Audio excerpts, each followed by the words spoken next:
Okay students, आप यहां तक तो समझ ही गए होंगे। चलिए अब हम आगे बढ़ते हैं और थोड़ा सा कुछ और सीखने की कोशिश करते हैं। देखिए स्लोप के बारे में। ओके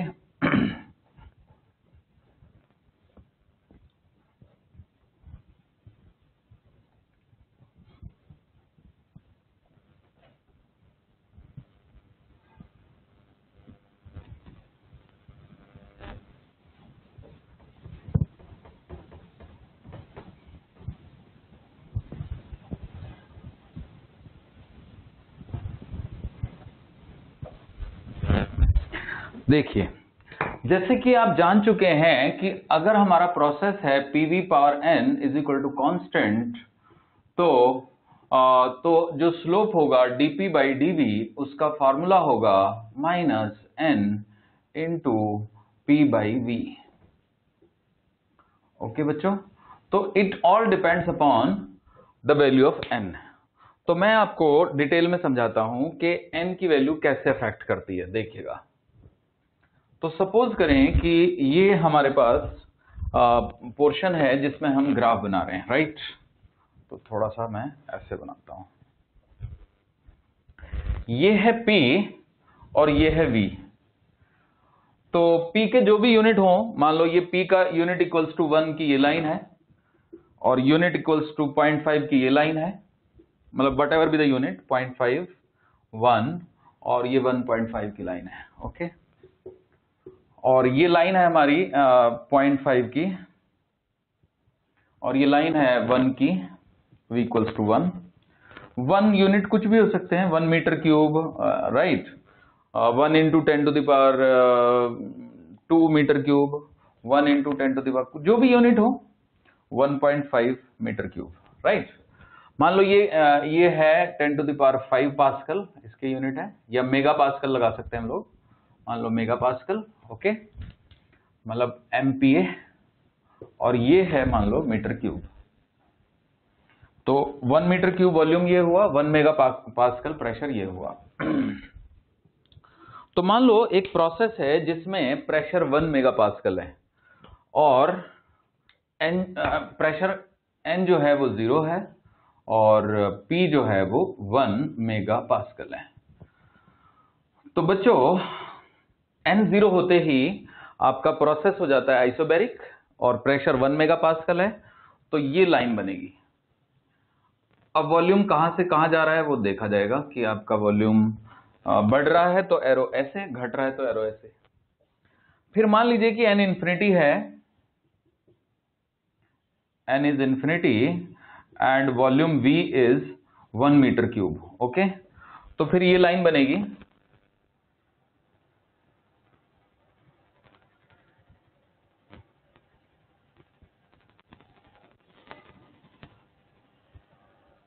तो डिपेंड करता है कि प्रेशर बढ़ रहा है या घट रहा है, राइट। अब मान लीजिए कि n 1 है, फॉर n इक्वल्स टू 1, ये n इक्वल्स टू 0 के लिए है, ये n इक्वल्स टू इंफिनिटी के लिए है। समझ रहे हैं बच्चों? तो अब अगर n 1 हो, तो ये मैं थोड़ा बड़ा बड़ा बना रहा हूं, n अगर 1 है तो ये आइसोथर्मल प्रोसेस बनेगा और जिसमें यहां पे मैं 45 के एंगल पे लाइन बनाऊंगा। बिल्कुल छोटी सी लाइन बनाइए आप, बिल्कुल छोटी सी।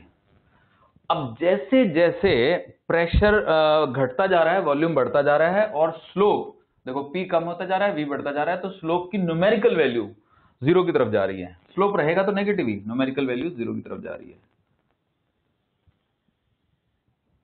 और इधर जो है न्यूमेरिकल वैल्यू इंफिनिटी की तरफ जा रही है। ओके, ये हमारा n इक्वल्स टू 1 है। अब अगर n 0.5 होता, ठीक है बच्चों, अगर n 0.5 होगा तो कैसा ग्राफ बनेगा?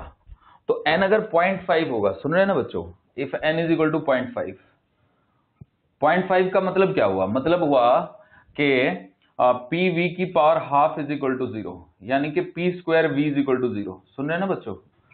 तो प्रोसेस फिर ऐसा बनेगा, देखिएगा, मतलब जो यहां पे स्लोप है वो 0.5 स्लोप है, so it will go like this.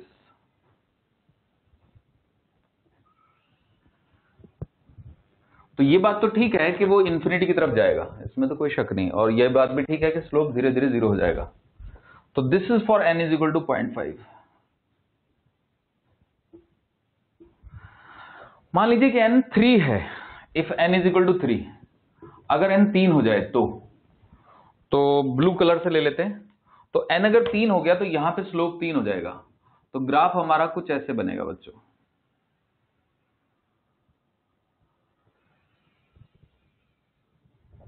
तो जाएगा तो ये इन्फिनिटी की तरफ। तो this is for n is equal to 3। थोड़ा और बेटर बना देता हूं, क्लियर है? तो उम्मीद है कि आप समझ गए। अब मान लो n इज इक्वल टू 1.67, तो जाहिर सी बात है कि n इज इक्वल टू 1.67 बीच में आएगा। ये ब्लैक वाला n इज इक्वल टू 1 के लिए है, तो ये n इज इक्वल टू 3 हो गया। अब मैं क्या कहते हैं, इसी में बना देता हूं। चलिए, आप तो समझदार हैं तो समझ जाएंगे। मान लीजिए मोनो के लिए बनाना है, मोनो। तो मोनो के लिए n जो है वो 1.67 रहेगा, राइट? तो मोनो के लिए जो ग्राफ बनेगा, तो रेड कलर से बना देते हैं। मोनो के लिए देखिएगा, ये मोनो का ग्राफ हो गया बच्चों।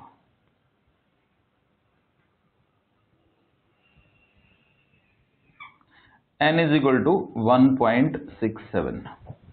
फिर मान लीजिए हमें डायटोमिक के लिए बनाना है, तो डायटोमिक के लिए ब्लैक से बना देते हैं। तो डायटोमिक के लिए n is equal to 1.4। So diatomic के लिए ये ग्राफ बन जाएगा।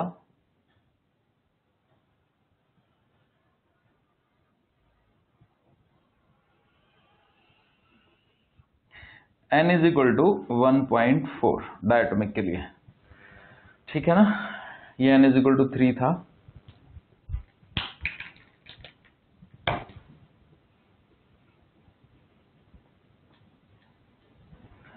तो बच्चों अब लास्ट में हम पॉलीएटॉमिक के लिए बनाते हैं। पॉली के लिए n इज इक्वल टू 1.33। तो देखिएगा ये पॉलीएटॉमिक का बन गया।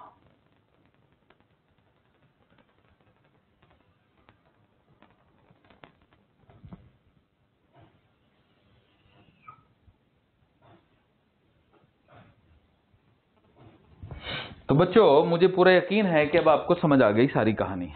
तो देख लीजिए, अगर n 0, लाइन बिल्कुल हॉरिजॉन्टल, 0.5 थोड़ी सी टिल्ट, 1 थोड़ी और टिल्ट, 1.3 थोड़ी और टिल्ट, 1.4 थोड़ी और टिल्ट, 1.67 और टिल्ट, 3 और टिल्ट, n 10 हो जाएगा और टिल्ट, n इन्फिनिटी हो जाएगा बिल्कुल वर्टिकल। बस सिंपल, कुछ भी मुश्किल नहीं है। हाँ बस ये याद रखिएगा, ये तीनों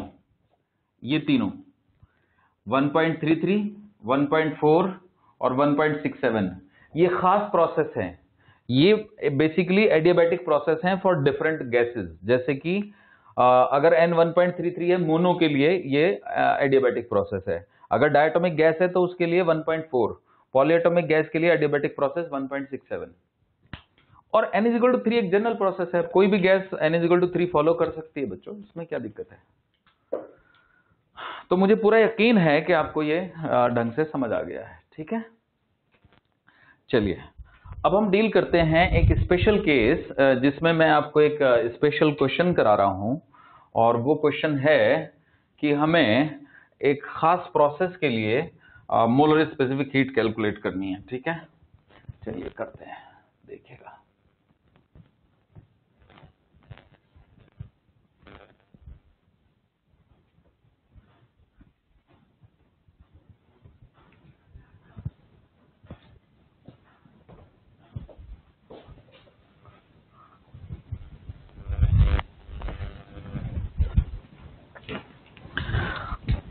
ठीक है, देखिए, suppose let P plus V is equal to constant is a process,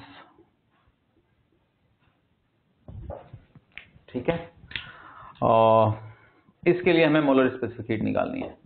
तो सबसे पहले तो आपको ऑब्जेक्शन आएगा कि सर P में V जुड़ेगा कैसे? तो असल में आप ऐसे कह सकते हैं कि P is equal to K into में V टू द पावर -1 और प्लस सम कांस्टेंट C, और where K is equal to -1, where ऐसे 1 ही रहेगा, where K is equal to -1 metre 1 pascal, या फिर कहिए तो पास्कल बाई मीटर क्यूब। तो अब ये प्रॉपर यूनिट हो जाएंगे। अगर मैं k को 1 पास्कल बाई मीटर क्यूब डाल दूं तो वॉल्यूम के यूनिट मीटर क्यूब रहेंगे, और मीटर क्यूब से मीटर क्यूब कैंसिल, तो ये पास्कल और c के भी यूनिट पास्कल में है, तो बिल्कुल इक्वेशन एकदम फर्स्ट क्लास बन गई। तो क्वेश्चन अगर डायमेंशनली सही बनाना है तो ऐसे दिया जाएगा, अगर ऐसे ही रफली बताना है तो p plus v is equal to constant. तो ये इक्वेशन है और ये करनी है सॉल्व। तो वो कांस्टेंट मान लीजिए c है, तो p plus v is equal to c। इस प्रोसेस की हमें मोलर स्पेसिफिक हीट निकालनी है। ठीक है बच्चों, तो सुनिएगा। तो p plus v is equal to c। तो क्या करते हैं, कर देते हैं इसको डिफरेंशिएट। तो क्या आ जाएगा, dp plus dv is equal to 0 आ जाएगा। ठीक है, तो p की वैल्यू क्या आई, dv की वैल्यू आ जाती है बच्चों माइनस dp, और यहां से p की वैल्यू आ जाती है हमारी c माइनस v। ओके,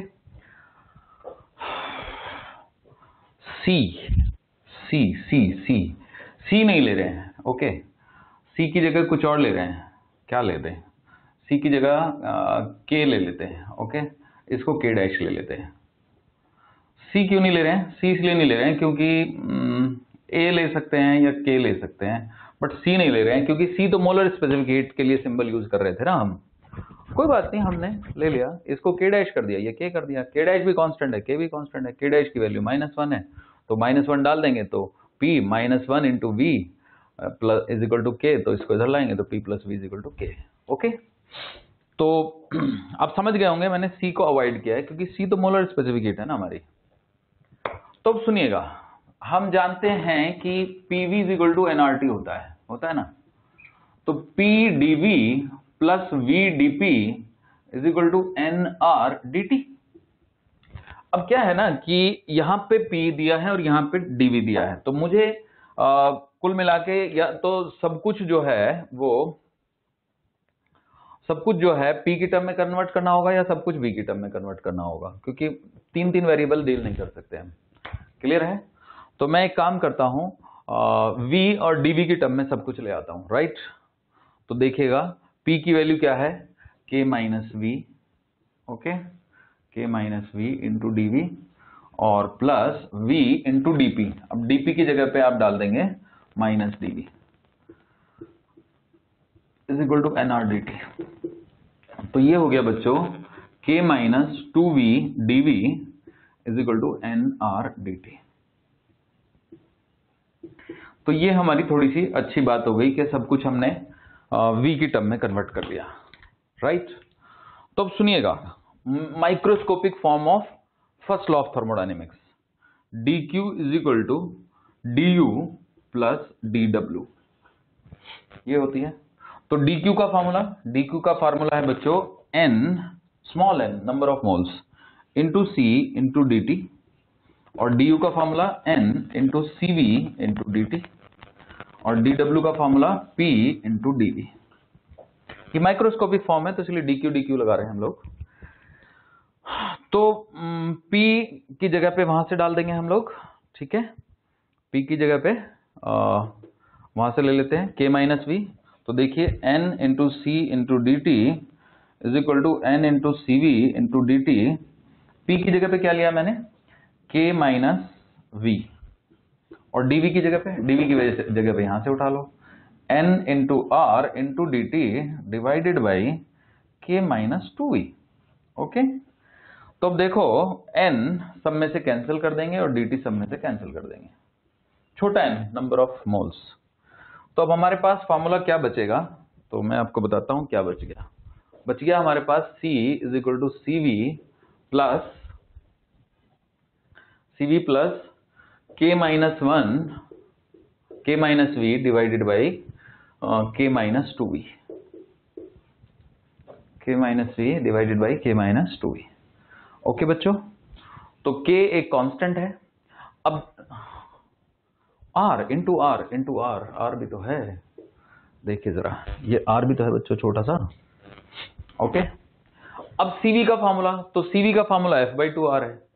तो बच्चों C हो गया हमारा F/2 plus K minus V divided by K minus 2V into R। R को पूरा ब्रैकेट के बाहर डाल देते हैं।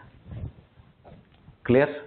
अब मान लो मोनोएटॉमिक गैस है तो मोनो के लिए 3 हो जाएगा, ठीक है। डायटोमिक है तो फिर ये 5 हो जाएगा, पॉलीएटॉमिक है तो ये आपका 6 हो जाएगा, ठीक है।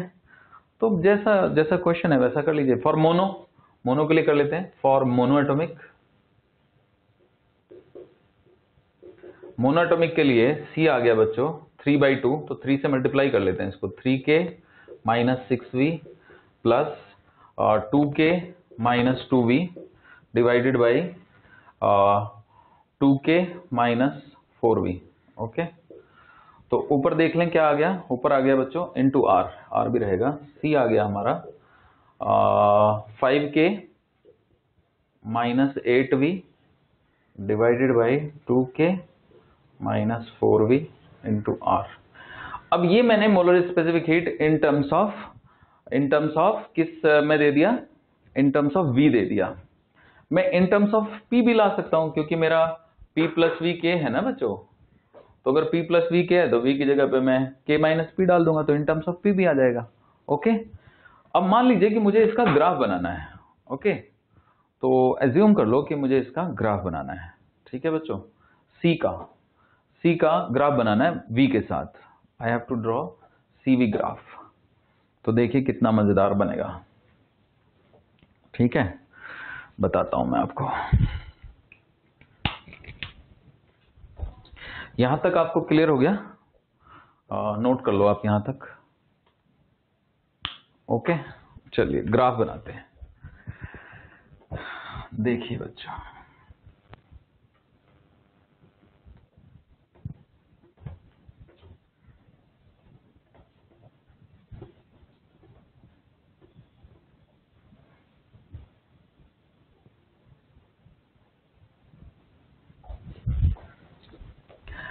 देखिए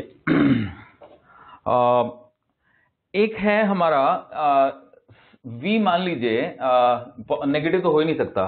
तो एक केस है कि V हमारा 0 से बड़ा है पर छोटा है आपका 5K/8 से। ओके, और दूसरा केस है हमारा कि जो V है वो 5K/8 से बड़ा है पर छोटा है आपका, एक सेकंड, ये तो K/2 हुआ ना, थोड़ा उल्टा हो गया। देखिए केस पहला है कि K/2 से छोटा है, दूसरे में K/2 से बड़ा है पर 5K/8 से छोटा है, और तीसरे में जो हमारा V है वो बड़ा है 5K/8 से। So there are 3 cases. Okay बच्चों, ये कहां से निकाला मैंने, ये यहां से निकाला। देखिए 5K माइनस 8V को 0 पुट करूंगा तो V की वैल्यू आएगी 5K/8। 2K माइनस 4V को 0 पुट करूंगा तो V की वैल्यू आएगी K/2। तो मैं यहीं से ले रहा हूं वैल्यूज। तो मैंने क्या किया कि पहले सोचा कि K/2 बड़ा है कि 5K/8 बड़ा है, तो 5K/8 बड़ा है एक्चुअली। तो पहले V मैंने ले लिया 0 से और K/2 के बीच में, फिर K/2 से 5K/8 के बीच में, और लास्ट में मैं V ले रहा हूं बिगर देन K/8। अगर बच्चों V K/2 होगा तो C कितना होगा? At V equals to K/2 C is equal to infinity. सुन रहे हो बच्चों? क्योंकि ये 0 हो जाएगा। और and at V equals to 5K/8 C is 0। Clear? अब यहां पे देखो, जब V हमारा क्या कहते हैं 0K और K/2 के बीच में है, तो जब K/2 से छोटा होगा V, राइट, तो K/2 से छोटा होगा तो 2K 4V से बड़ा होगा, क्योंकि V K/2 से छोटा है, यानी कि 2V जो है वो K से छोटा है, यानी कि 4V जो है वो 2K से छोटा है। और क्योंकि ये तो बड़ी वैल्यू है ना 5K/8, तो जाहिर सी बात है कि ये पॉजिटिव है, ये भी पॉजिटिव है, तो हमारा C पॉजिटिव है, तो C is positive, right.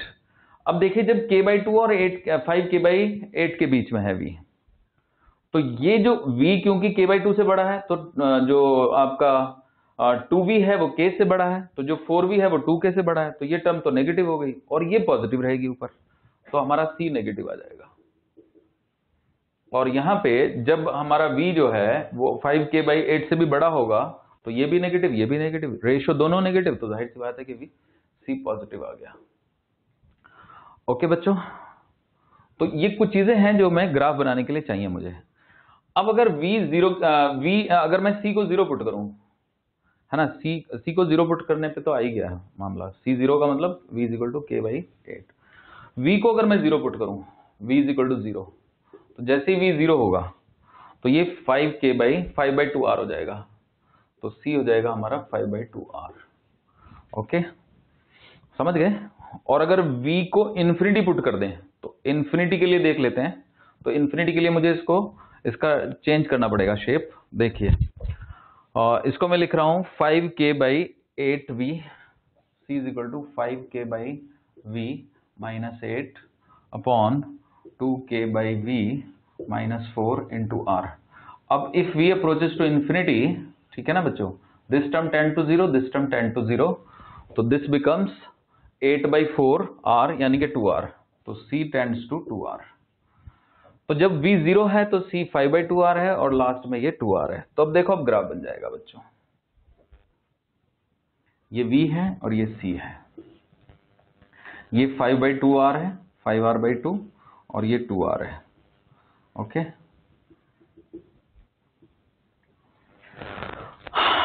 Okay, तो अब जरा देखिएगा कि k/2 यहां पे रहेगा। v is equal to k/2, v is equal to k/2 के कॉरस्पॉन्डिंग ये लाइन हो गई। और v इज इक्वल टू आपका जो मैं बता रहा था, क्या कहते हैं, k/2, this is k/2 and this is 5k/8, है ना। अब देखिए तो जो हमारा c है वो 5/2r है जब v 0 है, और जब तक v k/2 से छोटा है c पॉजिटिव है, और जैसे ही v k/2 हुआ तो c इंफिनिटी हुआ। तो कुल मिला के जो ग्राफ है वो मैं ब्लू कलर से बना रहा हूं, 5/2r से इंफिनिटी चला गया।